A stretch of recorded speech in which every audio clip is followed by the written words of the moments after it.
하나님 말씀을 읽겠습니다. 창세기 23장 1절부터 20절입니다. 좀 긴 본문인데 차례대로 읽겠습니다. 23장 1절.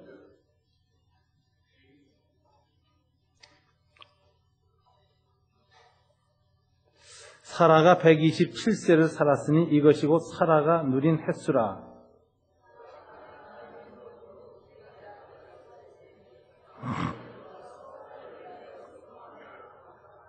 그 시신 앞에서 일어나 나가서 헷 족속에게 말하여 이르되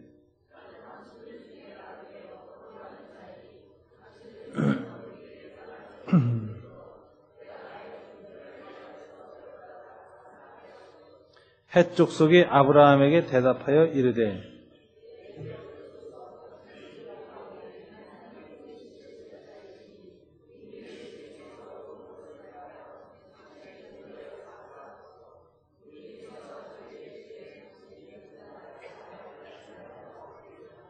아브라함이 일어나 그 땅 주민 헷 족속을 향하여 몸을 굽히고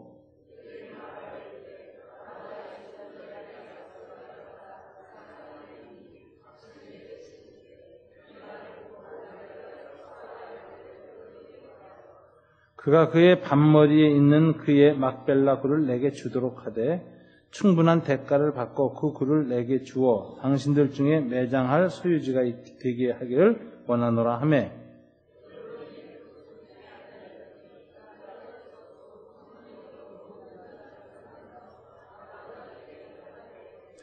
내 주여 그리 마시고 내 말을 들으소서. 내가 그 밭을 당신에게 드리고 그 속의 굴도 내가 당신에게 드리되 내가 내 동족 앞에서 당신에게 드리우니 당신의 죽은 자를 장사하소서. 그 땅의 백성이 듣는 데서 에브론에게 말하여 이르되 당신이 합당히 여기면 청하건대 내 말을 들으소서. 내가 그 밭값을 당신에게 주리니 당신은 내게서 받으소서. 내가 나의 죽은 자를 거기 장사하겠노라. 내 주여 내 말을 들으소서. 땅값은 은 400세겔이나 그것이 나와 당신 사이에 무슨 문제가 되리이까. 당신의 죽은 자를 장사하소서.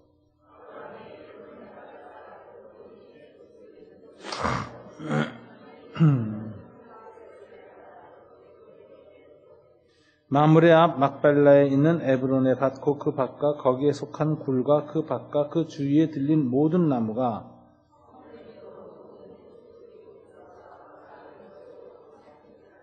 그 후에 아브라함이 그 아내 사레를 가나안 땅 마므레 앞 막벨라 밭굴에 장사하였더라. 마므레는 곧 헤브론이라.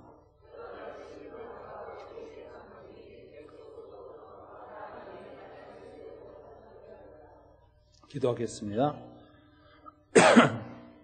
하나님 감사합니다. 오늘 주님 앞에서 이렇게 저희들이 모여서 예배를 드리고 주의 말씀을 받게 하시니 감사합니다. 세상에 속한 모든 잡념들이 내려지게 도와주시고 빈 마음이 되게 도와주시기를 원합니다. 빈들에 있던 세례 요한에게 하나님 말씀이 가득 채워진 것처럼 우리의 심령이 빈들이 되게 도와주시옵소서. 예수님 이름으로 기도드립니다. 아멘. 오늘 본문에는 아브라함이 당시 팔레스타인에 거주하던 헷 족속 족상인 에브론이라는 사람으로부터 은 400세겔을 주고 막벨라라고 하는 굴을 사는 내용이 담겨져 있습니다. 이 막벨라 굴은 현재 이스라엘의 예루살렘에서 중부 고속도로를 타고 남부로 1시간 정도 내려가면 있는 헤브론이라는 산악도시에 있는 곳에 있습니다. 이 막벨라 굴이 있는 지역은 아랍 사람들의 자치구역입니다. 그래서 이스라엘 사람들이 안 살고 전부 팔레스타인 사람들이 삽니다. 그래서 여길 들어갈 땐 치안 유지가 잘 안 됩니다. 그래서 여기에는 관광을 좀 특수하게 가야 되는데 저는 좀 특별한 신분을 가진 인도자의 인도를 받아서 이곳에 들어갔습니다. 이 막벨라 아브라함의 매장지었던 굴은 석실 형태로 됐는데 이건 2000년 전에 헤롯이라는 사람이 만들었다 그래요. 헤롯 왕 때 지어졌고 그 후에 중세를 거치면서 거기 교회가 세워졌는데 지금은 그 교회는 없어지고 그 위에 회교의 사원이 건축되어 있습니다. 그래서 안식일마다 회교도들이 모여서 예배를 드려요. 근데 그 안에 이 동굴로 들어가는 입구가 있는데 그 부분은 이스라엘 특수부대가 지키고 있습니다. 그래서 제가 갔을 때에도 특수부대에서 전부 검문 검색받고 그리고 겨우 들어갈 수 있는 그런 지역입니다.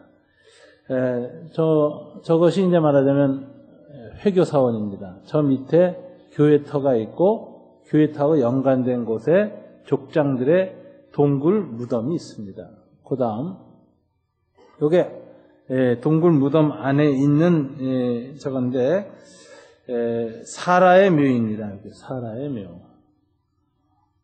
그 다음 여기 이삭과 리브가의 묘실입니다. 그 다음 요 동굴 들어가는데 이 검문하고 있는 그 입구입니다. 이 안에 이제 아브라함의 묘실도 있습니다. 꺼주시고요. 이런 오늘 본문에 이 막벨라 굴을 사서 아브라함이 자기 무덤을 삼는 이 이야기가 오늘 본문에 나오는데 오늘 본문에서 우리가 주목해서 봐야 할 얘기는 이런 얘기입니다. 아브라함의 가치관이 나타나 있습니다. 아브라함의 삶의 태도가 나타나 있습니다. 아브라함의 라이프 스타일, 삶의 양식이 나타나고 있습니다. 근데 이게 상당히 달라요. 당시 팔레스타인 사람들이나 세상 사람들하고 좀 다른 삶을 살고 있어요. 그래서 이게 영향을 주고 세상 사람들도 존경을 받고 아브라함이 아주 하나님의 큰 은혜를 받습니다. 우리는 한 사람의 세계관, 가치관이 변할 때 그게 세상에 영향을 준다고 생각합니다. 어떤 사람은 돈에 대한 가치관의 중심이에요. 돈 때문에 아주 야박하고 돈 때문에 모든 걸 의미를 두고 삽니다. 어떤 사람은 인간관계, 어떤 사람은 어떤 사회적 지위, 명예, 가치관이 다 다르죠. 근데 사람마다 이 가치관이 각각 다른데 이 가치관이 다른 이유가 뭐냐 하는 것은 내가 누구냐, 즉 자기에 대한 정체성과 연관된 문제라고 얘기합니다. 삶의 방식이 가장 극단적으로 자기의 정체성과 연관되어 있다는 예는 정신병원에서 많이 나타납니다. 한글학자로 유명한 최현배 박사님이 계세요. 그분의 큰 아드님이 청량리 뇌병원의 원장이 되셨습니다. 미국에서 공부를 하고 오셨죠. 최신혜 박사라고 합니다. 우리나라 최초의 그 정신병리학을 공부하신 분입니다. 근데 그분의 쓴 이제 칼럼이 있어요. 수필집이. 근데 거기 봤더니 이분이 한국에 들어와서도 외국에서만 가끔 발견된 특이한 병이 한국의 사람이 걸린 걸 보고 놀래서 기록해 놓은 게 있는데 정신병자가 하나 왔는데 이 사람은 자기 정체성이 뭐냐? 자기를 새라고 생각해요. 새. 이 사람의 이 병실에 들어가 봤더니 이 사람이 하루 종일 뭐 하느냐? 그 침대를 다 뜯어요. 갈기갈기. 그래가지고 둥지를 만들어요. 거기 들어가서 하는 거예요. 음식을 주면은 숟가락이나 젓가락으로 먹지 않습니다. 팔을 이렇게 새처럼 이러고 나와서 입으로 쪼아 먹어요. 그리고 하루 종일 하는 일이 뭐냐? 어떻게든지 높은 데 기어올라서 뛰어내리는 거예요. 또 골절을 당하고 타박상을 입고 하는데 그 사람의 상태를 갖다 보면서 그 사람이 왜 자기 정체성이 새라고 됐을까? 이거 이제 분석하고 하는 이런 그 과정이 이제 나옵니다. 근데 그걸 보면서 제가 또 느낀 게 성경에 그런 사람이 있었죠. 누구였습니까? 다니엘서에 보면 느부갓네살 왕이라는 사람이 나와요. 이 사람이 바벨론의 대군주였는데 어느 날 정신 이상에 걸려서 자기를 소라고 생각합니다. 그래서 머리를 풀어헤트리고 독수리처럼 머리를 하고서는 이 풀을 뜯어먹고 사니 이 황제가 그렇게 되면 어떡합니까? 큰 비원, 금원을 만들었어요. 왕궁을 꽉꽉 막아서 못 나가게 만들고 지키고 거기서 7년 동안 소처럼 삽니다. 소여물처럼 과일 뭐 이런 거 집어넣어가지고 먹이고 살린 거예요. 7년 만에 정신이 돌아와서 대행제도, 섭정제도가 끝나고 다시 통치하게 되는데 그 성경에 나오는 아주 유명한 사건이죠. 이 사람의 이 행동, 라이프 스타일, 가치관은 무엇과 결정되어 있느냐? 나를 누구라고 생각하느냐하고 연결되어 있다는 것입니다. 또 오늘 본문에 보면은 사라의 이 장래, 자기 아내의 죽음 앞에서 아브라함이 묘지를 얻기 위해서 그 당시 팔레스타인에 거주했던 히타이트 족속, 오늘 본문에 헷 족속이라고 되어 있습니다. 이 족속의 두령들 앞에서 아브라함이 자기를 드러내는 것을 보면 아브라함의 자기 정체성이 나타납니다. 아브라함의 자기 정체성은 4절에 나타나는데 어떻게 나타나 있는가 보실까요? 다 같이 읽겠습니다. 나는 당신들 중에 나그네요 거류하는 자이니 당신들 중에서 내게 매장할 소유지를 주어 내가 나의 죽은 자를 내 앞에서 내어다가 장사하게 하시오. 자기 자신을 누구로 인식하고 있으니까 아브라함의 자아가 나오죠. 나는 누구라고요? 당신들 중에서 나그네요 거류하는 자다. 거류민. 여기 나그네라는 단어가 히브리어 토사브 이렇게 되어 있는데 이게 무슨 소리냐면 임시 여행객이에요. 여러분들이 해외 여행 가면은 7일간 또는 열흘간 비자 한 달 또는 2달 받아서 들어가죠. 그 기간 동안만 머물 수 있다. 이게 여행가, 나그네란 뜻입니다. 오늘 본문에 또 거류하는 자이니 이렇게 얘기했는데 이건 조금 달라요. 이 사람은 장기 체류 허가가 된 사람이에요. 그래서 중국에서는 장기 체류증을 받는다 이렇게 하고 미국에서는 그린카드, 영주권을 받는다 이렇게 돼 있어요. 신분은 외국인이지만 거할 자격을 인정받은 자입니다. 그러니까 아브라함은 이 팔레스타인의 히타이트 족속 가운데에서 그가 이방인이지만 이방인으로서 헷 족속들과 더불어 살 수 있는 거주권을 얻은 자로 인정을 받았다 하는 것을 드러내면서 자기 정체성을 그렇게 고백했습니다. 이 자기 정체성이 단순히 그 당시 팔레스타인 사회에서 자기가 느끼고 있는 사회적 정체감에 불과했느냐? 그렇지 않습니다. 제가 그 히브리서를 보니까 히브리 기자가 이 나그네라고 한 말은 아브라함의 영원한 자기 정체성, 하나님 앞에서 갖고 있는 자기 정체성, 신앙적 자아를 드러낸 표현이다라고 아주 높게 평가하는 걸 볼 수 있습니다. 히브리서를 볼까요? 11장 9절부터 16절에 이 내용이 나옵니다. 9절 10절에 보면은 다 같이 한번 읽겠습니다. 믿음으로 그가 이방의 땅에 있는 것 같이 약속의 땅에 거류하여 동일한 약속을 유업으로 함께 받은 이삭 및 야곱과 더불어 장막에 거하였으니 이는 그가 하나님이 계획하시고 지으실 터가 있는 성을 받았습니다.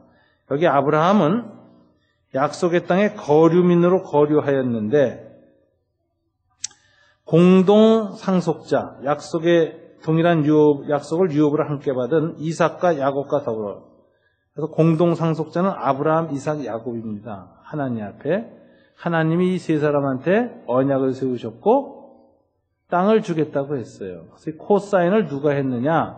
아브라함, 이삭, 야곱이 함께 사인을 했어요. 언약에. 그래서 하나님이 언약의 하나님이라는 걸 자기를 드러낼 때 항상 뭐라고 얘기해요? 나는 아브라함과 이삭과 야곱의 하나님이다. 이 표현을 하는 이유는 언약을 체결한 당사자는 딱 세 사람인 거예요. 이스라엘의 대표로서 아브라함과 이삭과 야곱. 이 세 사람을 족장, 언약의 아버지들이라고 부르는 것입니다. 그런데 이 세 사람과 더불어서 생활을 어떻게 했느냐? 장막에 거하였다. 텐트를 치고 살았다는 거예요. 돌로 쌓은 집을 짓거나 벽돌을 만들어서 정주민처럼 살지 않았고 텐트를 치고 나그네로 살았다라는 거예요. 이렇게 장막에 거하는 삶의 방식을 끝까지 고집한 이유는 뭐냐? 그는 그가 갖고 있는 소망, 그가 갖고 있는 신앙을 텐트 생활로 고백했다는 거예요. 그래서 장막에 살았다는 것이 단순히 집이 없어서 외국인이라서 잠시 체류할 사람으로서 그렇게밖에 살 수 없었다 그런 의미가 아니라 훨씬 더 깊은 신앙 고백이 있다. 이렇게 히브리서 기자는 말을 합니다. 그럼 이 신앙 고백의 내용이 뭘까요? 이는 같이 읽어볼까요? 이는 그가 하나님이 계획하시고 지으실 터가 있는 성을 바랐습니다. 고대의 성은 도시국가는 하나의 국가였습니다. 그러니까 하나님이 지으실 도시를 성을 바라보았다라는 말은 하나님의 나라를 바라보았다. 여기서 아브라함이 이 땅을 살면서 나그네와 우고하는 자로서의 삶의 양식을 지니고 살아간 것은 신앙 고백이었는데 자기는 뭐를 더 중요한 가치로 두고 사는 사람이에요? 하나님의 나라를 바라보며 사는 사람이다. 이 땅에서 나는 잠시 나그네로 산다 이거죠. 그래서 히브리서 11장 13절 14절에서는 이것을 다시 한번 강조합니다. 다시 읽어볼까요? 이 사람들은 다 믿음을 따라 죽었으며 약속을 받지 못하였으되 그것들을 멀리서 보고 환영하며 또 땅에서는 외국인과 나그네임을 증언하였으니 그들이 이같이 말하는 것은 자기들이 본향 찾는 자임을 나타내니라. 스스로 자기 자신을 뭐라고 증언했어요? 외국인 나그네라고 했는데 이건 뭐를 나타내는 거예요? 자기네들이 뭐를 찾는 자? 본향을 찾는 것이다. 이 본향이란 건 뭐냐? 원래 떠나온 고향 갈대아 우르를 가르치는 것이냐? 아니라는 거예요. 더 나은 본향을 가르치는 것이라. 더 나은 본향은 즉 하나님의 나라, 천국을 소망하는 자다라는 거죠. 이게 히브리서 11장 15절 16절에 나옵니다. 다 같이 읽어볼까요?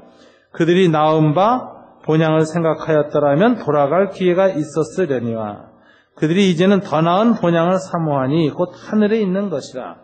이러므로 하나님이 그들의 하나님이라 일컬음 받으심을 부끄러워하지 아니하시고 그들을 위하여 한 성을 예비하셨느니라.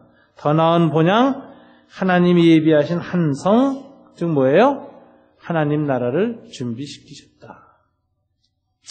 그래서 아브라함과 이삭과 야곱이 오늘 이 해쪽 속의 족장들 앞에서 나는 나그네요 거류하는 자로 너희 가운데 있다는 말은 어떤 말이에요? 나는 이 세상에 속한 사람이 아니라 영원한 본향, 더 나은 본향, 하나님이 예비하신 하나님의 나라를 소망하며 사는 자다라는 신앙 고백이었다. 이렇게 말하는 것입니다. 여러분 이것은 기독교인들의 유명한 신앙 고백 중에 하나입니다. 우리는 필그림 영성이라 그래요. 순례자 영성을 갖고 살아야 된다. 이 땅을 살 때 정주민으로 살지 말아야 된다. 나는 곧 떠날 사람이라는 의식을 갖고 살아야 된다. 여러분이 호텔을 가서 묵는데 나는 이 호텔을 곧 떠날 사람이라는 거 다 아시죠? 시간 되면 떠나셔야죠. 호텔 사장이나 주인이 아닌 다음에 거기 영원히 살겠습니까? 곧 떠나죠. 그런데 마치 이것이 내 것이고 내가 여기에서 주인으로 살고 나그네가 아니고 이게 다 내 소유라고 착각하는 사람은 무슨 생각하느냐? 아주 큰 착각을 해요. 떠나야 될 때 그 안에 있는 물건 다 갖고 갑니다. 호텔에 있는 타월, 뭐 별거 다 갖고 가요.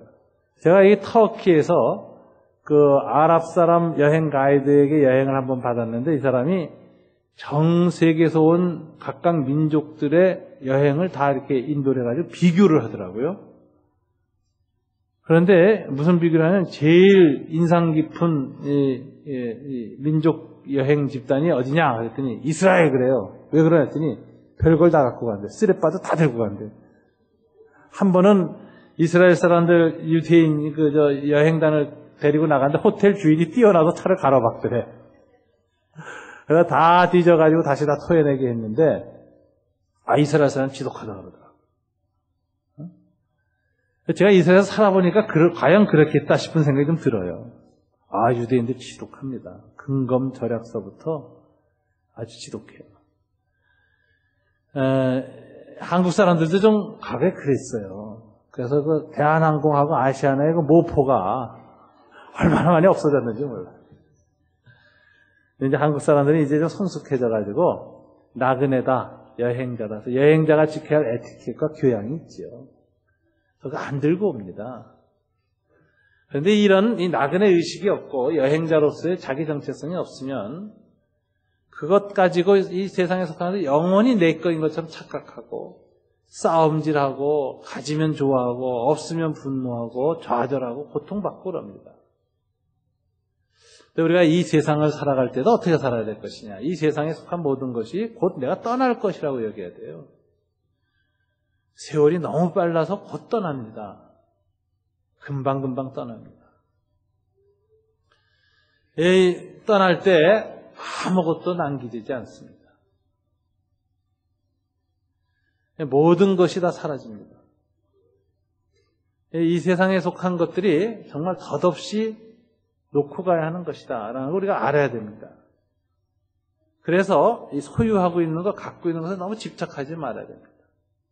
그것 가지고 좋은 기억, 좋은 추억, 서로에게 배려하는 것 참 중요합니다. 그래서 사라질 것, 없어질 것을 가지고, 떠나보내야 할 것을 가지고 영원한 가치를 창출하는 게 아주 지혜로운 삶의 태도입니다. 제가 요즘 뭘 하나 보다가 물리학 책을 봤는데 굉장히 스티븐 호킹 박사 이론을 봤는데 여기 뭐 더 전문가도 있으시겠지만 제가 굉장히 재미나게 얘기했어요. 원래 블랙홀이라는 것은 가설만 있었고 호킹 박사의 가설이었고 발견이 안 됐습니다. 이론이 먼저 나왔는데 그 이론이 맞나 안 맞나 수많은 천체 물리학자들하고 수학자들이 공식을 계산하면서 에너지 공식을 계산하면서 자꾸 찾았는데 드디어 전파망원경에 블랙홀이 발견됐습니다. 아, 진짜 이게 이론이 아니라 실제 했구나 이렇게 본 거예요. 근데 블랙홀이 이 우주 안에 몇 개 있느냐 1천억 개 정도 있다 그래요. 그러니까 어마어마하게 블랙홀이 많은 거예요. 큰 블랙홀, 작은 블랙홀 많은 거예요. 심지어는 어떤 물리학자는 인간의 몸 안에도 블랙홀이 있다고 얘기해요. 이건 굉장히 신기한 거죠. 하여튼 우주에 블랙홀이 있다 이렇게 얘기하는데 가장 중요한 건 이제 중심 블랙홀이 있어요. 그래서 그거를 천체망원경, 광파망원경으로 측정을 했고 이제 장면이 나왔어요. 그런데 이렇게 소용돌이 칩니다. 이렇게 빨려 들어가듯이. 우리가 세탁기 돌리면 윙 하고 돌잖아요. 그 식으로 빨려 들어가는데 바깥에 있는 모든 물체가 안으로 블랙홀로 쭉 빨려 들어가요. 그래서 외부에서부터 안으로 빨려 들어가는 장면을 전부 이 사진을 찍고 측정을 해가지고 분석을 했는데 그때 일어나는 현상이요. 우주의 태양이나 달이나 천체나 모든 이 코스모스 안에 있는 물질이 그 안에 들어가면 완전 분해가 되는데 딱 세 가지로 분해돼요. 전자, 양자, 중성자로. 그러니까 존재 자체가 완전히 사라지는 거예요. 우주에 그냥 원형 물질로 사라져요. 빛으로 변하는 거예요. 다 빛으로 사라져요. 소립자로 다 바뀌는 거예요. 그러니까 저와 여러분이 여기서 이렇게 지구에서 살다가 여기서 죽으면 여기서 그냥 다 아미노산, 철분, 탄수화물 다 이렇게 흙으로 돌아가서 분해되지 블랙홀까지 가겠습니까? 몇백몇 년이 될지 모르지만 지구도 이제 블랙홀로 끌려가서 이제 사라질 때 되면 그때 이제 우리도 여기 다른 원소로 있다가 그때 가서 이제 이 소립자로 다 바뀌겠죠. 그때 되면 블랙홀로 끌려 들어갈 때 되면 아마 정말 아무것도 없는 거예요. 근데 스티븐 호킹 박사가 또 재미난 얘기를 해요. 블랙홀에 들어갈 때 그런 물질은 다 그렇게 분해되는데 시간, 이 공간에 있는 물질은 공간에 있던 존재는 다 없어지는데 공간성은 사라지는데 시간은 어떻게 되느냐 하는데 시간은 남는다고 얘기해요. 블랙홀에도 공간에 있는 물질만 없어 사라지지 시간은 남는다. 그래서 이게 역사가 남는다. 그래서 대표적인 예를 이런 얘기합니다. 그런 일은 없지만 혹시 제가 지금 블랙홀에 변두리에 있다가 쫙 그 중앙으로 빨려 들어가는데 무슨 일이 일어나느냐. 내 몸은 다 전자, 중성자, 양자로 다 없어져요. 그런데 내가 없어진다고 생각하느냐. 그걸 못 느낀대요. 내 기억과 의식은 시간과 더불어 남아있기 때문에 내 몸이 다 사라지는데 나는 존재하는 것처럼 느낀다는 거예요. 아주 이게 재미난 이론이에요. 그리고 우주 평행 이론에 따르면 우주가 여러 개가 있는데 블랙홀이 있는 우주가 있고 블랙홀이 없는 우주가 있대요. 또 그래서 둘이 만나게 되면 무슨 일이 생기느냐. 블랙홀이 있는 우주에서 살다간 저 같은 존재가 쫙 떠서 물질은 다 사라지고 의식만 남아서 들어가는데 만일 블랙홀을 통해서 블랙홀이 없는 코스모스로 들어가면 무슨 일이 생기느냐. 몸이 다시 다 살아나고 영원히 존재한다는 거예요. 그게 가설이에요. 아주 최신 물리학 가설입니다. 제가 이거 보면서 느낀 게 이게 천국 얘기지. 그렇잖아요. 바울이 얘기했잖아요. 주님이 재림하시면 죽었던 우리 몸이 다 부활할 것이요. 그리고 영원한 불못과 천국으로 갈라진다. 그래서 제가 참 이걸 보면서 그런 생각을 했어요. 참 천국에 대한 어떤 그런 것을 이미 계시로 성경에 얘기되어졌고 오랜 시간 돌아서 이 과학자들이 가설을 쳐서 더듬어 가고 있구나 이런 생각을 하면서 참 신기하다 했고요. 두 번째 느낀 건 다 사라진다. 다 사라진다. 남는 건 뭐냐? 기억만 남는다. 믿음만 남는다. 사랑만 남는다. 좋은 일만 남는다.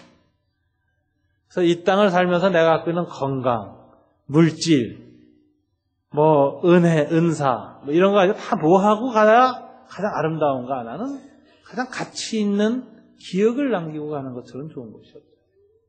사랑을 베풀고, 남을 살리고, 위로하고, 그것만이 남는다. 돈은요, 쌓아둬서 자기 돈 안 됩니다. 쌓아두고 죽으면 자식 거 됩니다. 나라 거 됩니다. 세금으로 갑니다.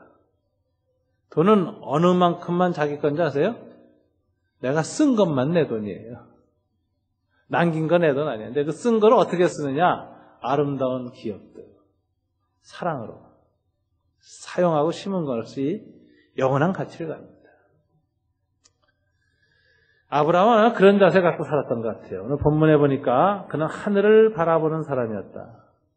이 땅에서 나는 나그네야 외국인이다라는 자기 정체성이 분명했고, 그래서 세상의 것에 연연하고 집착하고 분노하고 싸우고 하지 않았습니다. 뭔가가 좀 달랐죠. 이걸 신앙적인 초연성이라 그러는 거죠. 하나님께 속했고 하나님 앞에 다 놓고 갈 사람인데 굳이 이 땅의 작은 것까지 이렇게 내가 아웅다웅하고 싸우고 분노하고 죽이고 자살하고 할 필요가 있느냐 이거예요.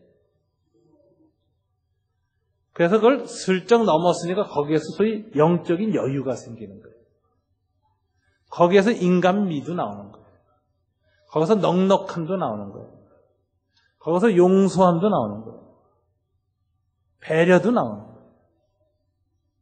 이 신앙적인 초월이 없으면 아주 세속적이 되고 박탈스러워지고 손에 조금만 보면 이빨을 드러내는 그런 추악함이 드러나는 겁니다. 본능만 남니다. 본능이라는 건 본능을 억제해서 극복하는 게 아니라 초월해서 극복해야 돼요. 위로부터 거룩한 물이 쏟아져 들어와서 우리를 깨끗게 할 때 우리가 이 썩어짐을 극복하지, 썩어짐을 막으려고만 계속 해가지고 막지 못합니다. 위로부터 뭐가 새로운 게 들어와야 됩니다. 더하여져야 됩니다. 아브라함은 이런 영적 초월성을 가지고 자기 정체성을 하나님의 나라에 속한 백성이고, 나는 이 땅에서 나그네요 우고하는 자로 산다고 생각하니까 그 땅에 사는 정주민들과 그렇게 아웅다웅할 일이 없는 겁니다. 여기서 아브라함이 그 땅 사람들의 존경을 받는 걸 볼 수 있습니다.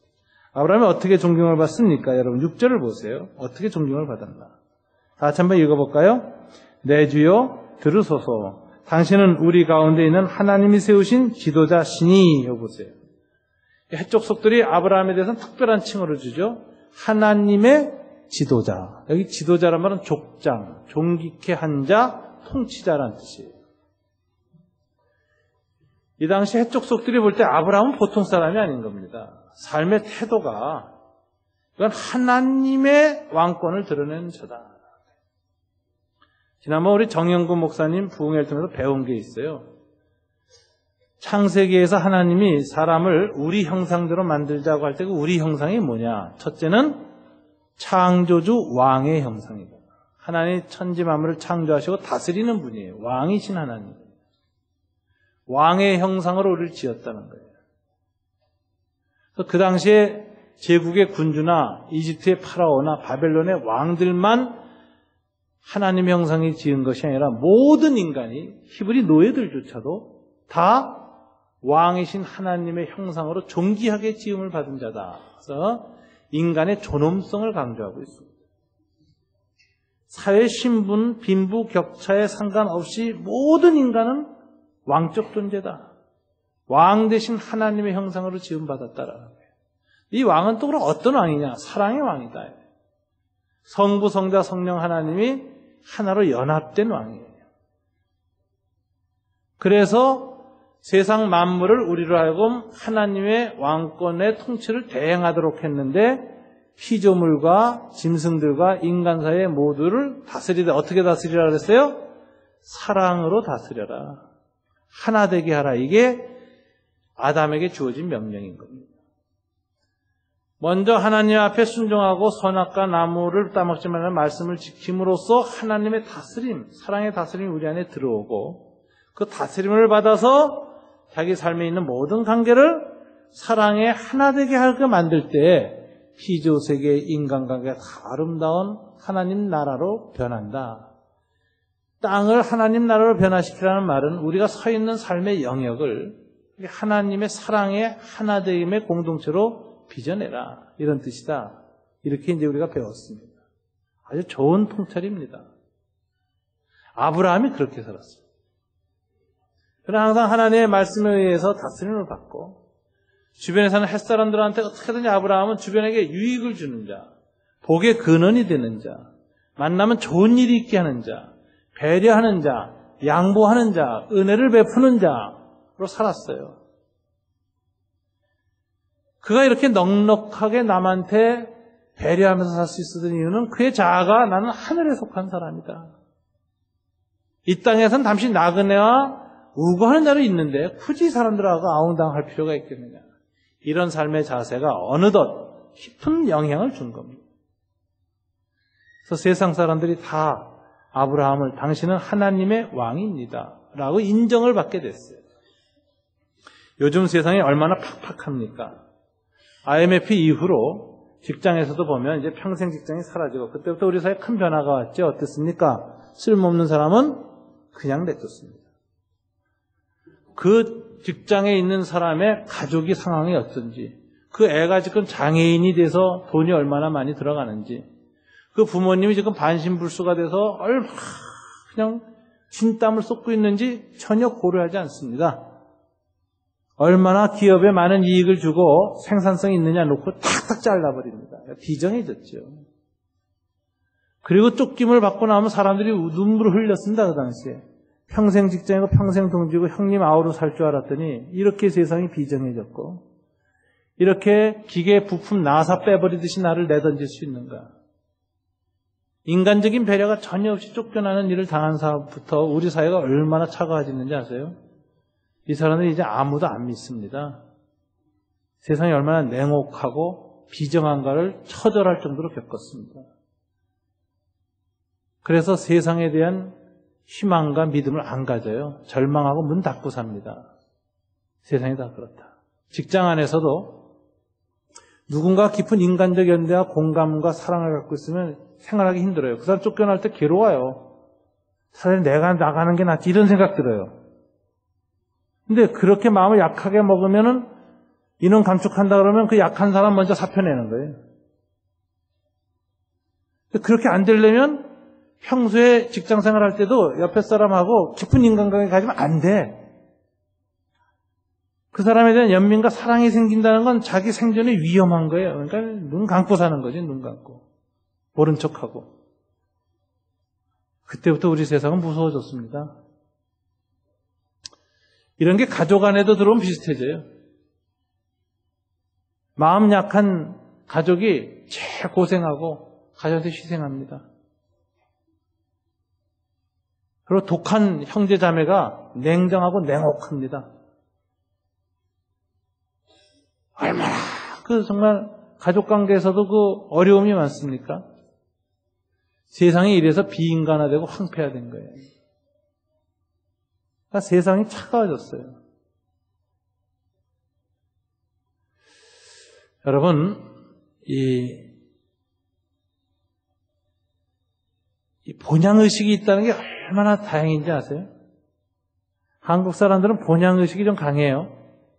그래서 설날 추석 때 죽으러 고향에 내려갑니다. 그래서 형제도 만나고 동창들도 만납니다. 이게 산업화사회, 정보화사회에서는 좀 문제가 있다고들 해요. 왜냐하면 이게 지방색으로 나타나요. 우리가 남이가 그러고 살아요. 그래서 사회 발전이 잘 안 돼요. 그런데 여러분, 한 번은 또 다른 측면이 있어요. 그래, 사회 발전이 잘 돼서 그렇게 냉정하게 객관적으로 계약 사회를 만들어서 살아간 서구 사회에서 과연 어떤 세상이 만들어졌냐 이거죠.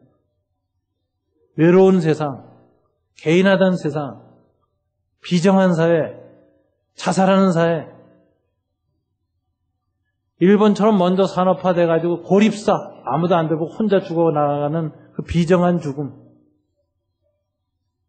이게 과연 우리가 추구해야 될 가치 있는 세상일까요? 난 그렇게 생각하지 않습니다. 요즘 그래서 오히려 저는 본향의식, 고향의식, 동양의식이 있다니 난 오히려 좋은 것 같다. 왜?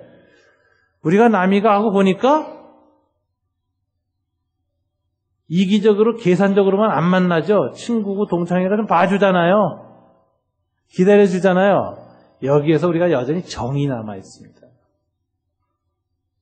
요즘 한류 문화가 전 세계에서 영향을 미치고 특별히 일본에 타격을 주는데 이유가 뭔지 아세요? 아직 한국 사회는 정이 남아있어서 그래요. 그 영화나 드라마에 그 정이 풋이 배어 있어요. 근데 일본 사람들이 이미 그 다 말라버렸거든요. 인간에게 본향의식이 있다. 이거 귀한 겁니다. 고향이 있다. 아름다운 겁니다. 고향 친구가 있고 동창이 있다. 아름다운 겁니다. 이래서 그나마 정이 있는 거예요. 그래서 좀 봐주기도 하는 거예요. 기다려주기도 하는 거예요. 머물러주기도 하는 거예요. 부작용도 있겠지만 부작용대로 또 컨트롤 해가면서 그 안에서 정말 더 중요한 게 뭔가 인간미, 사람에 대한 예우, 정, 기다려줌, 배려, 넉넉함 이런 게 풍부한 사회를 만들 때의 복이 있는 겁니다. 냉혹하고 이기적이고 계산적인 인간들로 자라나가지고 가족 안에서까지도 그 꼴을 하고 살면은 그 얼마나 괴롭습니까? 형제 자매가 정말 왼수죠.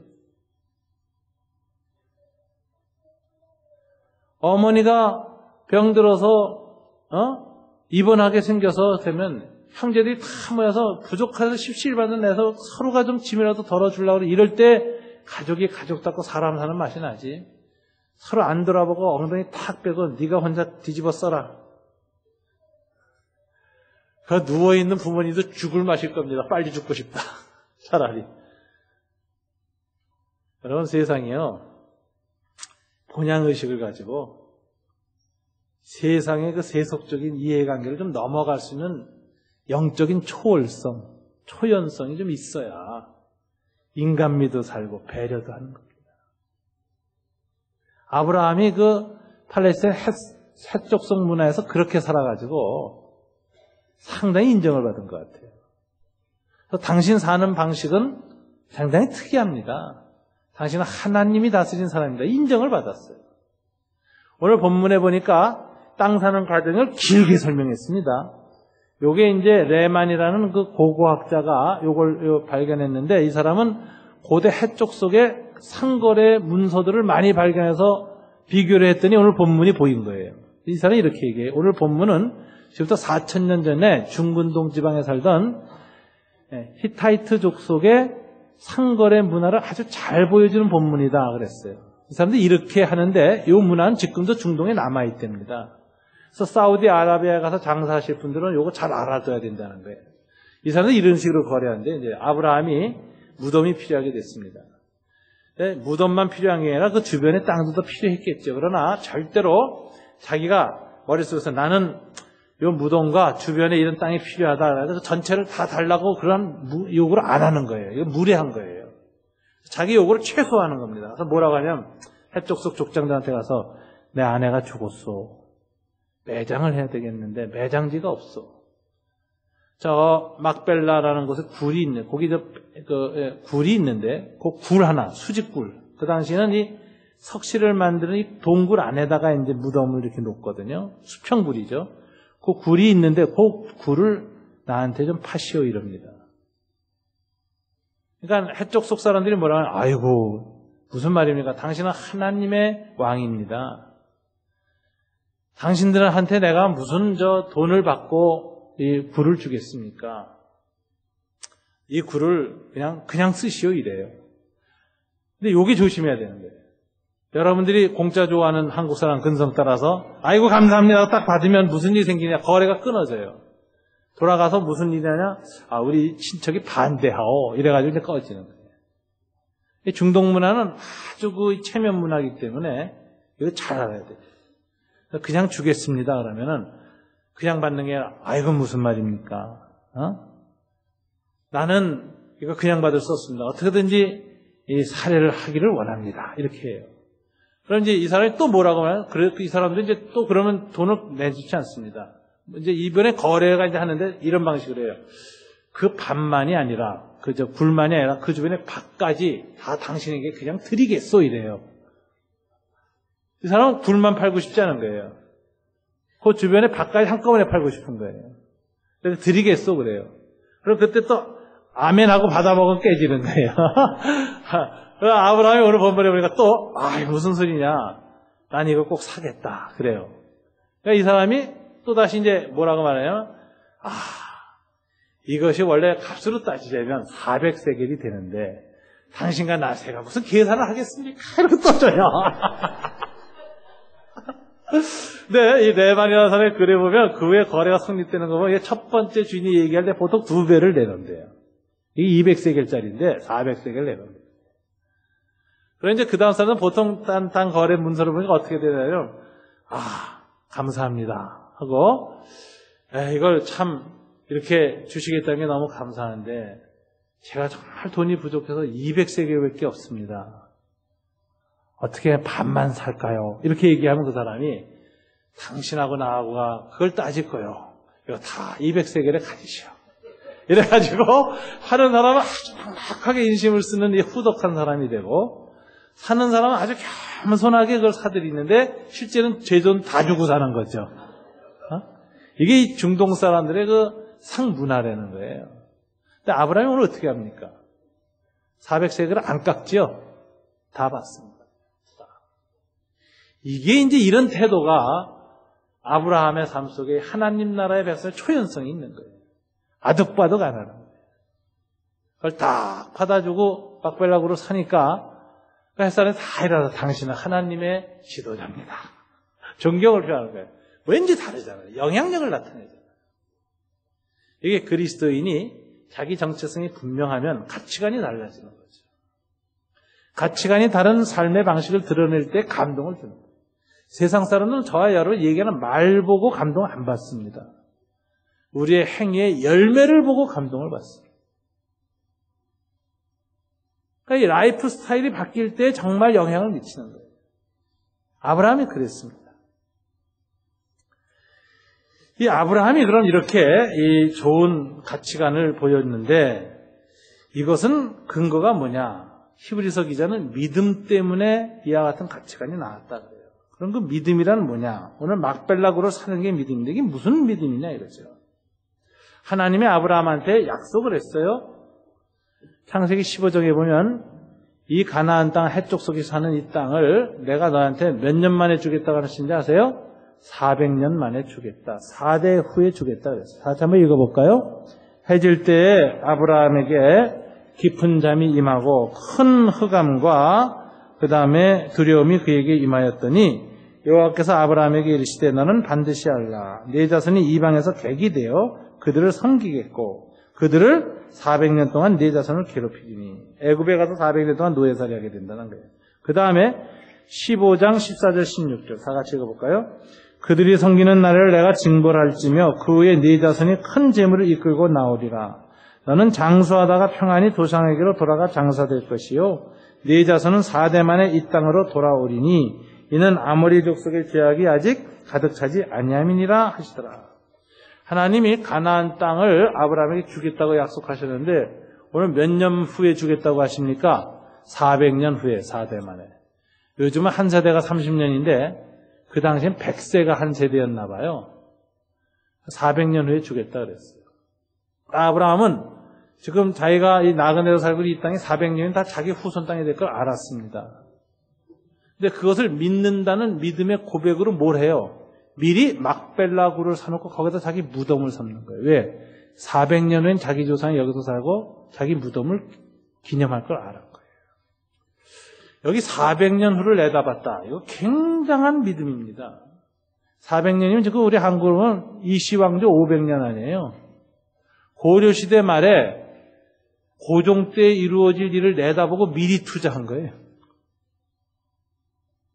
이걸 신앙을 뭐라고 하냐면 프리아큐페이션, 미리 쥔다. 선취라 그래요. 미리 쥔다.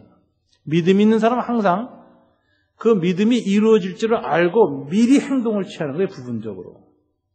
미리 나무를 심는 거예요. 캄보디아에 우리 김찬중 선교사님이 세우는 고무나무를 내가 보면서 그런 생각했어요. 야, 이게 400년 후에는 캄보디아에서 어떤 의미를 가진 나무가 될까? 여기 나온 수익들이 캄보디아를 개발하고 교육 사업에 투자되어지면 400년 후에 이 나무가 갖는 의미가 뭘까? 이게 프리아큐페이션, 미리 쥐는 겁니다. 그래서 시브리서는 믿음이란 뭐로 설명해야 11장 1절 2절에서 이렇게 설명해요. 다 같이 볼까요? 믿음은 바라는 것들의 실상이요 보이지 않는 것들의 증거니 선진들이 이로써 증거를 얻었느니라. 믿음은 바라보는 것들의 리얼리티로 미리 쥐는 것이고 보이지 않는 것들을 증거하는 것이다. 이건 미래를 미리 잡는 것이라는 뜻이에요. 소경은 주님이 재림하시는 날, 하나님 나라가 이루어지는 날 무슨 일이 일어난다고 생각합니까? 자기한테 가장 중요한 건 눈 뜨는 일. 예수님이 와서 이렇게 얘기해요. 너희 안에 이미 하나님 나라가 임하였다. 나를 믿고 나를 받아들인 자는 하나님의 자녀가 되고 하나님의 권세가 임하니 네가 믿느냐? 아멘 했더니 미리 눈 떠버려. 이게 속이 눈 뜨는 이적이죠. 안진뱅이 아멘 했더니 미리 일어나요. 문둥병자가 미리 마지막에 역사의 끄트머리에 이루어질 종말론적인 현실이 될 그 치유가 미리 일어나. 지금 현재 나자로도 죽었다 부활해. 예수님의 부활도 마지막에 모든 인류의 부활에 미리 일어난 사건의 프리아큐페이션. 믿음이라는 건 미래를 먼저 취하는 겁니다. 지금은 보잘것없고 연약한 거지만 이 작은 헌신이 미래에 어떤 일을 일으킬까 아는 겁니다. 미래를 향해서 무엇인가 먼저 심는다. 가치 있는 것을 심는다. 내 작은 돈과 물질과 시간, 관심을 심는다. 이게 미래에 무슨 일을 일으킬 것인가. 여기에 꿈이 있어야지 되는 겁니다. 그래서 믿음은 바라는 것들의 실상이요. 약속에 대한 선취, 프리아큐페이션. 약속을 미리 잡는 것이다. 이게 진정한 믿음입니다. 아브라함이 400년 후에 이 땅이 자기한테 올 것을 하나의 약속을 믿고 그 믿음에 대한 실상, 증거로서 뭘 했어요? 막벨라고를 사는 거예요. 그래서 여기 아브라함이 묻혀요. 이삭이 묻혀요. 야곱이 묻혀요. 야곱은 애굽에 내려갔는데 자기 아들이 총리 대신이 돼 있어요. 요셉이. 거기서 잘 먹고 잘 사는데 죽기 전에 뭐라고 해요? 나 죽은 다음에 꼭 나를 어디다 데려다 묻어라. 막벨라 굴에 묻어라. 그래서 아버지가 죽은 다음에 애굽의 총리 대신이 긴 상여 행렬을 이끌고 와가지고 어마어마한 행렬이죠. 와서 햇사람들의 이 초라한 막벨라 굴에다가 그냥 시체를 묻어놓고 가요. 이유가 뭐죠? 아브라함과 이삭과 더불어 야곱도 믿었어요. 400년 후에 이 땅이 출애굽해서 우리 땅이 된다. 아무리 호화롭게 세우는 애굽의 무덤도 난 싫다. 나는 내 무덤 자체가 신앙 고백이어야 한다. 내가 막벨라 굴에 들어간다는 것은 하나님이 이 땅을 주겠다는 약속을 나는 믿는다는 고백을 하면 죽는 것이다. 아브라함이 막벨라 굴을 산 것, 이삭, 야곱이 거기 묻힌 것, 다 하나님의 약속을 죽음을 넘어서서 무려 400년을 넘어서서 믿는 겁니다. 오늘 본문을 보면서 400년을 내다보고 믿음의 나무를 심는 것, 이게 얼마나 중요한 것인가. 제가 올해 하나님 앞에 한 가지 사역에 대한 사명을 좀 받아서 마음에 좀 결심을 하고 있는 게 있습니다. 앞으로 남은 생애 중에 무슨 일을 할 것일까 싶은데, 우리 한국에 지금 탈북자들이 한 500명 대학생들이 대학을 다녀요. 근데 이 사람들이 다 공부를 못해요. 한 300명 재학합니다. 그럼 그 200명은 왜 중도 탈락하느냐? 실력이 좀 떨어지고요. 그걸 보완하려면 도서관에 앉아서 무척하고 공부를 해야 되는데 그걸 못하고 다 알바를 해요. 알바는 왜 하느냐? 북한에 있는 가족들 먹여 살리려고 해요.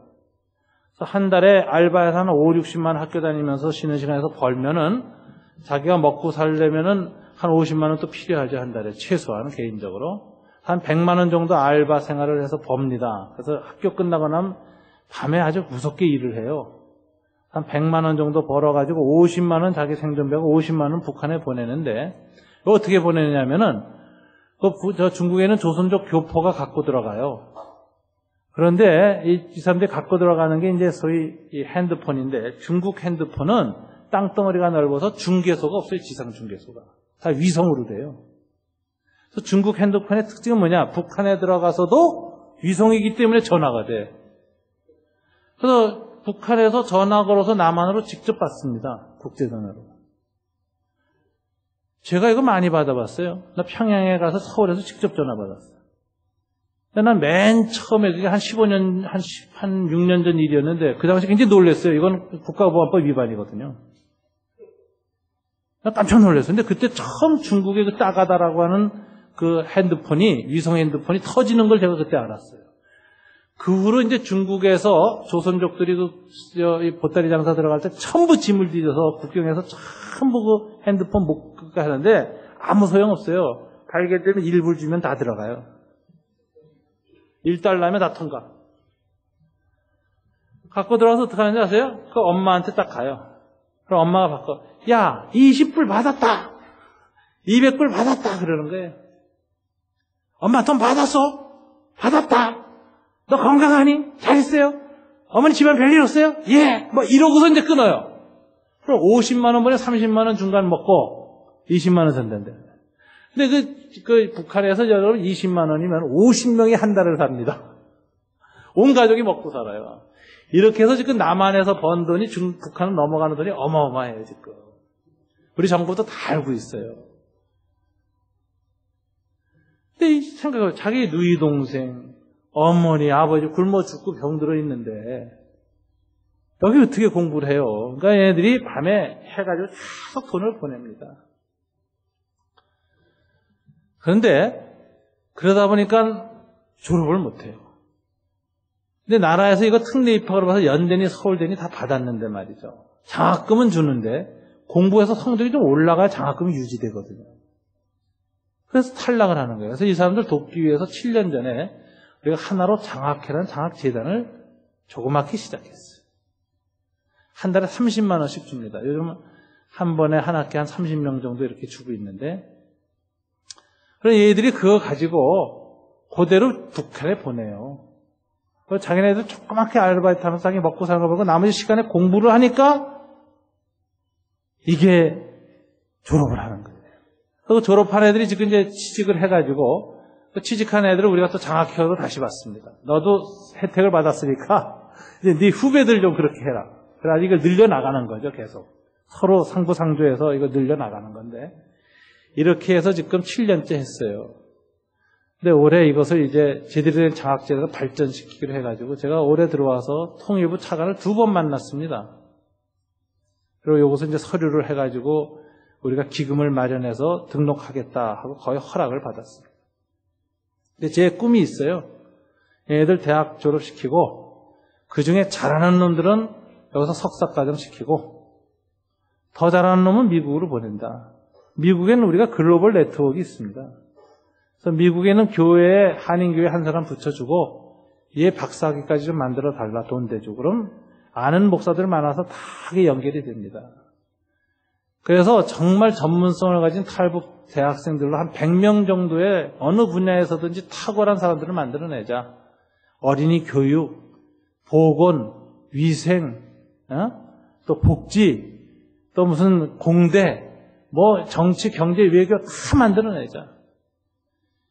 제가 정말 이 은퇴하는 그 70까지 정말 이 사역에서 은퇴할 때 한 100명만 만들어내면 어떻게 될까? 언제가 될지 모르지만 북한이 개혁 개방될 때 얘네들이 다 가서 김일성 종합대학 교수하고 김책공대 교수할 겁니다. 그리고 이 사람들과 관계를 맺은 수많은 서방의 친구들이 있잖아요. 자기 조국을 위해서 들어가서 일하겠다는 많은 후원이 들어갈 겁니다. 서방의 진정으로 북한을 돕기 위해서 애정을 갖고 있는 수많은 친구들과 함께 이들이 전문성을 갖고 들어가서 그 나라 그 백성들을 새로운 세상을 이끌어내는 견인 역할을 하고 이 사람은 자기가 이렇게 된 것이 그리스도의 사랑 때문에 내가 이렇게 됐다고 고백할 때 사랑으로 남북이 하나 되고 증오와 원수가 풀어질 것이다. 사람을 준비하자. 이 마음의 작정을 좀 했어요. 헌신을 해야 되겠다, 내가. 이거 도와줄 사람 많습니다. 이게 사람이 말이죠. 일을 할 때에는 될 일을 해야 돼요. 안 될 일을 하면 100번 실패해요. 요건 하면은 사람들이 될 것 같다. 이순신 장군이 연전연승한 이유는 이길 싸움만 했다는 거예요. 그게 중요한 거예요. 한 번이라도 지면 안 되는 싸움이거든요. 근데 이런 그 좋은 일을 하면은 십시일반으로 큰 기업가나 돈 많은 한두 사람이 돈 줄 필요 없어요. 그래서 10만 원, 5만 원, 3만 원 낼 사람들이 십시일반으로 몰려들어서 100명의 우리 민족의 통일 일꾼을 키워내자. 정치는 정치인들이 하고 경제인들이 하겠지만 우리가 십시일반으로 할 수 있는 건 예수를 믿는 북한 탈북 청년들 가운데서 제대로 공부할 사람 키워내서 그들이 받은 은혜를 자기 조국과 자기의 미래와 한반도 평화 통일에 쓰임받도록 헌신하게 만들자. 이것만 하면은 나중에 400년 후에 이 일이 어떻게 평가될지 그건 하나님이 아실 일이다. 역사가 말할 것이다. 미래를 내다보고 미리 나무 한 그루를 심어야 됩니다. 얼마나 의미 있는지는 몰라요. 이미 7년간 이 일을 해와서 실적이 상당히 있어요. 이거 들고 들어가면 이거 허락나는 건 당연합니다. 통일부에서 법인 허가 받고, 재경부에 가서 기부금을 받을 수 있는 허가 받고, 2, 3년 지나면 우리 실적이 이미 있기 때문에 종교단체뿐만 아니라 기업이라든가 선한 사람들이 거기다 주면 세금이 감면되니까 국가에 세금 내는 여기다 들죠. 이래가지고 우리가 한 100명만 키워내자. 한 10여 년 걸쳐서. 그러면 앞으로 미래의 북한 사회는 다 하나님 앞에 끌려올 것이다. 사랑으로 하나 되고 증오를 넘어서서 복음이 전파되고 민족이 하나 되는 그 일을 해낼 수 있는 이 중요한 비전, 꿈을 생각하면서 미리 취하자. 또 올해 등록을 할 겁니다. 제가 지금 준비를 맡고 있어요. 결심을 하고 통일원에 접촉하고 있어요. 다행인 것은 이만열 장로님도 아주 적극적으로 이걸 나서주기로 하셨고, 홍종길 목사님, 박영선 목사님 이런 분들이 돈을 내기로 하셨습니다.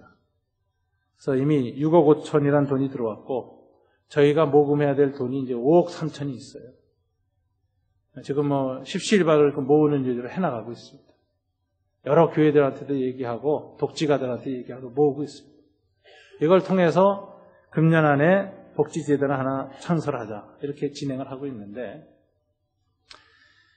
이런 비전이 생기니까 얼마나 지금 내가 두고 있는 시간, 관심이 귀하게 여겨지는지 몰라요. 야, 가슴이 뛰어요. 나중에 어떻게 평가받을까, 이 일이. 여러분, 아브라함이 막벨라 굴을 살 때 바로 그런 마음이었습니다. 400년 후를 내다보고, 믿음은 바라는 것들이 실상이요, 보이지 않는 것들에 대한 증거니라. 영원한 가치를 위해서 지금의 사소한 것을 드리는 것은 결코 낭비가 아니다. 이거 우리 알아야 됩니다. 저와 여러분의 시간, 물질, 사랑, 관심을 영원히 변하지 않는 가치로 전환시켜서 투자하십시오.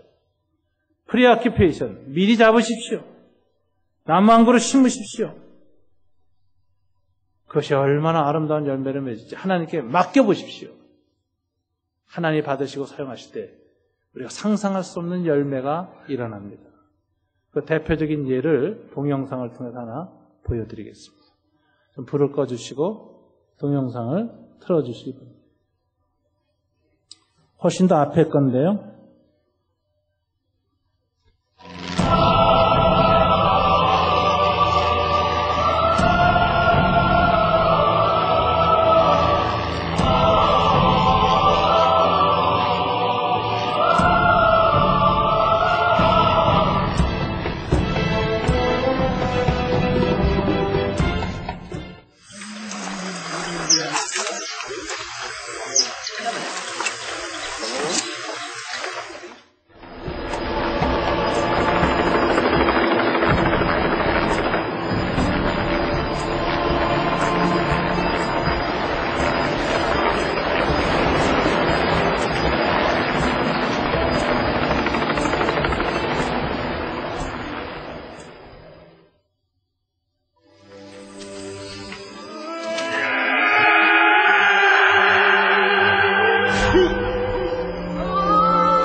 defend yourself? Will you use your guns? Son, we can't shoot the Wadani. They're not ready for heaven. We are. Promise me one thing. Just one. One thing. Sound like your mother. If you get in a jam, a real jam, then promise me you'll say these words to them. What words? The Wadani words. They mean, I am your friend. Your sincere friend. Bua Bia Lumumba. Bua Bia and Numba. Numba. Bua Bia Numba. Right? Yeah. Bua Bia Bia Numba. Bua Bia Numba.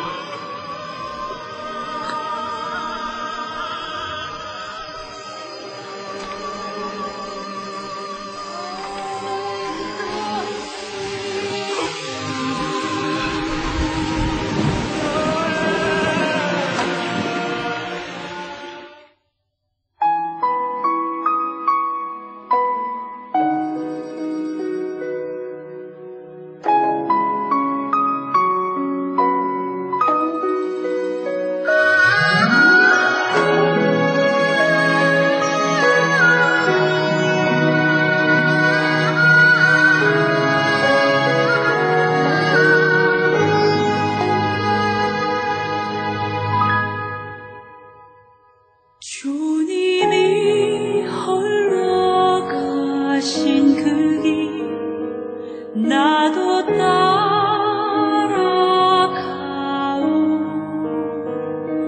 모든 물과 피를 흘리신 그 길을 나도 가오 험한 산도 나는 괜찮소 바다 끝이라도 나는 괜찮소 죽어가는 저들을 위해 나를 버리길 바라오 아버지 나를 보내주오 나는 달려가겠소 목숨도 아끼지 않겠소 나를 보내주오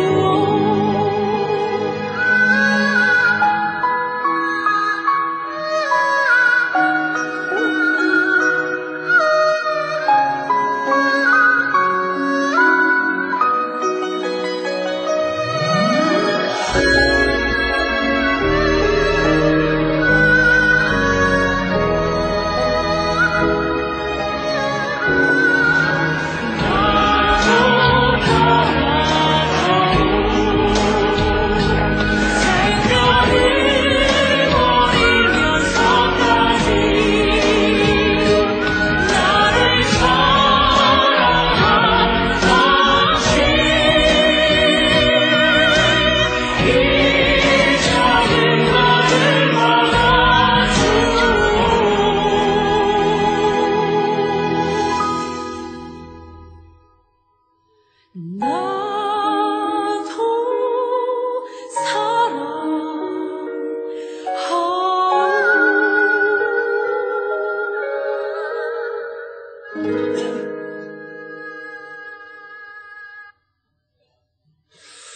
제가 15년 전에 그 위튼 대학에서 열린 세계 유학생 집회에 강사로 초청을 받아서 갔습니다. 그 당시에 코스타는 대학생들은 못 들어오고 석사학위 이상만 들어올 수 있었습니다. 1500명 정도 석사, 박사 과정에 있는 유학생들이 모여서 집회를 했는데, 인상적인 것은 그 짐 엘리어트 기념실을 보면서 감동을 많이 받은 것입니다.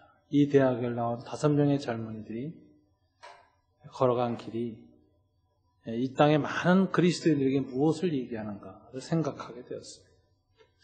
저 가족은 그 후로 매년 1년에 한 번씩 그 족속한테 가서 소위 컨퍼런스를 했습니다. 우리말 여름 수련회 한 거죠. 여름 성경학교 애들 데리고 가서. 그리고 시간이 지나가면서 저 5가정과 저 족속은 하나님의 한 사랑이 넘치는 가족이 되었어요. 우리가 이 세상에 잃어버리고 놓고 가야 할 그 많은 건강과 물질들, 이런 것들을 영원히 변하지 않는 것에 투자한다는 것은 정말 지혜로운 일입니다. 하나님께서 막벨라 굴을 400년 후에 하나님의 역사를 내다보며 미리 취했던 이 믿음의 태도로 우리가 우리의 생애 중에 무엇인가를 향해서 무엇을 미리 취하고 나무 한 그루 심으면